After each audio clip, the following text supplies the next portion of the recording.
1980년도에 미국 델타 지방에 혹독한 가뭄이 왔다고 해요. 그래서 한 시골 교회에서 농부들을 불러 모아놓고 긴급 기도회를 했다고 합니다. 그런데 다른 사람들은 다 작업복을 입고 왔는데 한 농부만 비옷을 입고 온 거예요. 그래서 사람들이 그를 이상하게 쳐다보면서 그에게 그렇게 물어봤다고 해요. 아니, 당신은 왜 작업복을 입지 않고 비옷을 입고 왔습니까? 지금 비가 오지도 않는데 왜 비옷을 입고 왔습니까? 그랬더니 그 농부가 오히려 간단하게 이렇게 대답을 했다고 합니다. 우리가 기도하면 하나님께서 우리의 기도에 응답해 주실 거잖아요. 우리가 합심해서 기도하고 기도의 줄을 합하면 하나님께서 당연히 우리의 기도에 응답하시고 비를 내려주실 것이기 때문에 그래서 제가 비옷을 입고 왔습니다. 정말 그의 믿음대로 하나님께서 그들의 기도에 응답해 주셔서 비를 내려주셨고요. 비옷을 입지 않은 다른 사람들은 다 비를 맞았지만 비옷을 준비한 그 농부는 비를 맞지 않고 집으로 돌아갔다고 합니다. 자, 하나님께서 반드시 내 기도에 응답하실 것이라는 그 확신과 믿음을 가지고 했던 이 믿음의 행동 하나가 굉장히 놀라운 기적을 가지고 왔다는 거예요. 이 성경을 보면 우리 믿음의 선배들 가운데에서도 이처럼 믿음의 행동을 했던 많은 믿음의 선배들의 이야기가 기록되어져 있습니다.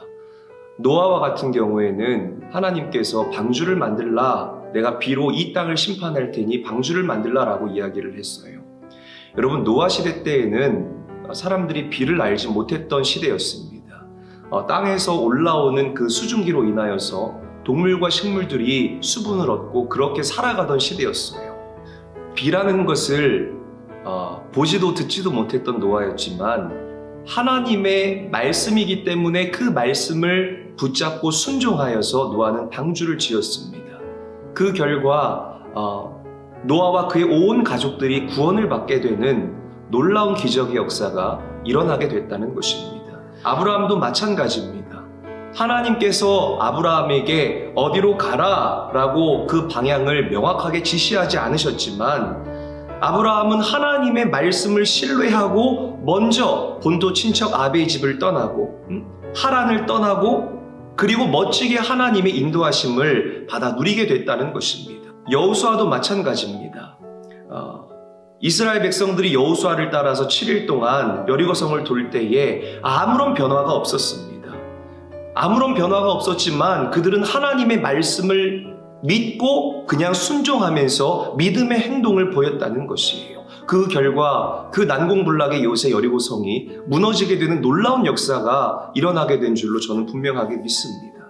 여러분, 믿음은 명사가 아닙니다. 믿음은 동사이고요. 행위 동사다라고 우리는 이야기할 수 있을 거예요. 그래서 유명한 마크 베티스 목사님께서는 이렇게 이야기를 했습니다. 믿음에는 발이 달려야 한다라고 이야기를 하셨어요. 야고보서의 여러분 핵심 메시지가 무엇입니까?